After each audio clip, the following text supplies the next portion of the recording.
தமிழ்நாடு பூராவும் இப்போ இந்த முக்கியமான ரிசர்ச் தாங்க போயிட்டு இருக்கு. அதுவும் இந்த வீடியோல பாருங்க, மனுஷன் எந்த லெவல்ல கலாய்ச்சிருக்கிறாருன்னு கடைசி வரைக்கும் பாருங்க. கடைசியில இருக்கிற ட்விஸ்ட் தான் ரொம்ப இன்ட்ரெஸ்டிங். இப்போ நாம ஒரு பேராசிட்டமாலை எப்படி பொடி பண்றது அப்படிங்கறத நம்ம பார்க்க போறோம். அதுக்கு முதல்ல தேவையானது ஒரு செல்போன். செல்போன் வந்து இந்த ஸ்கிரீன் தெரிகிற மாதிரி இப்படி வச்சுக்கணும். அடுத்து பேராசிட்டமால் மாத்திரை இதில் வந்து நான் ஒரு பேராசிட்டமால் மாத்திரையை எடுத்துட்டேன், அதை இங்கே வச்சுட்டேன். அடுத்து நமக்கு தேவை ஒரு டெபிட் கார்டு அல்லது கிரெடிட் கார்டு. இந்த பார்த்தீங்களா, நான் என்னோட டெபிட் கார்டு ஒன்று எடுத்துக்கிட்டேன், அதை இங்கே வச்சுறேன்.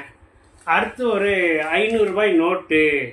500 ரூபாய் நோட்டுங்கிறது பொடி பண்ணதுக்கப்புறம் தான் இதை வந்துட்டு யூஸ் பண்ணுவாங்கன்னு தெரியுது. இதனால் இதை மரப்பு மாதிரி கூட நம்ம வந்து யூஸ் பண்ணால் பண்ணிக்கலாம். அதையும் ஒன்று வச்சுக்கிறேன்.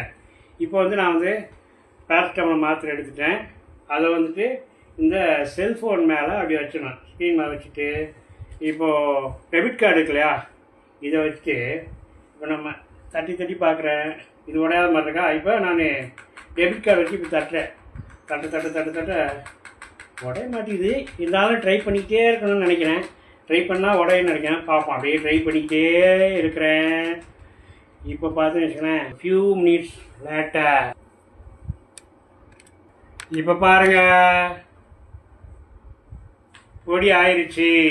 பார்த்தீங்களா, இப்படி தட்டி பொடி ஆயிடுச்சு. இப்போ நம்ம இந்த டெபிட் கார்டை வச்சு பொடியானது எடுக்கிற மாதிரிங்களா. ரொம்ப பயந்துறாங்க, ரொம்ப ஆச்சரியப்படுறாங்க.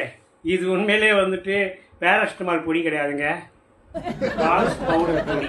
ஓகேங்களா, யாராவது அவங்ககிட்ட வந்துட்டு நான் பேராசிட்டமால் இதில் வச்சு நொறுக்கி பொடி ஆகினேன் அப்படின்லாம் சொன்னாங்கன்னா வந்துட்டு உங்களுக்கு காது குத்துறாங்க, உங்களை ஏமாத்துறாங்கன்னு அர்த்தம்.